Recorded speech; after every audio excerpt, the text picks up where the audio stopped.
আসসালামু আলাইকুম রহমতুল্লাহি বারাকাতুহ। আজকে দুইটা বিষয় নিয়ে কথা বলবো। হয়তো আপনারা এই বিষয়গুলা ইতিমধ্যে জানেন, হয়তো আবার কেউ জানেন না। তো আজকের ভিডিওটা করার মানে কাদের জন্য সেটা বলি। যারা বর্তমানে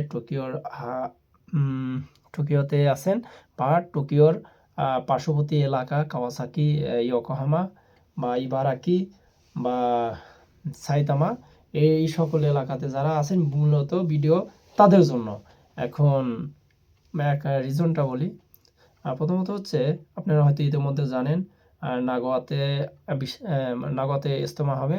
তো আমি ইনশাল্লাহ যাওয়ার প্রিপারেশন নিচ্ছি, ইনশাল্লাহ কালকে যাব। তো আপনারা যদি কেউ যেতে ইচ্ছুক থাকেন, এই এরিয়ার ভিতরে যেগুলা এরিয়ার কথা বললাম, এই এরিয়ার মাঝে কেউ যদি থেকে মানে আপনারা যদি যেতে ইচ্ছুক থাকেন, তাহলে আমার সাথে যোগাযোগ করতে পারেন। আর যাইতে হয়তো চিন্তা করতে পারেন নাগোয়া তো অনেক দূর, ভাড়াও এর জন্য তো ভাড়াও অনেক টাকা লাগবে।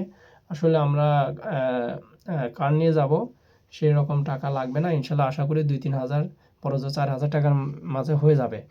তো এছাড়াও মানে কারো যদি টাকা নিয়ে যদি আর্থিকভাবে যদি সমস্যা থাকেন, ইনশাল্লাহ আমার সাথে শেয়ার করতে পারেন। আমি ইনশাল্লাহ নিজ দায়িত্বে আমি আপনাদের সেটা বহন করার চেষ্টা করবো ইনশাল্লাহ।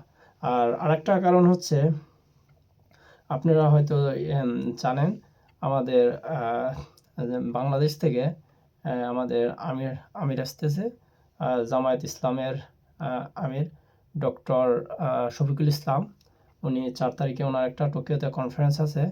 তো আপনারা দেখেন, যদি পারেন সম্ভব হয়, যারা ওনাকে ভালোবাসেন ইনশাল্লাহ ওনার কনফারেন্সে অ্যাটেন্ড থাকার চেষ্টা করবেন। তো আজকের ভিডিও এটাই আসলে জানার জন্য। তো সবাই ভালো থাকবেন। আল্লাহ হাফেজ, আসসালামু আলাইকুম।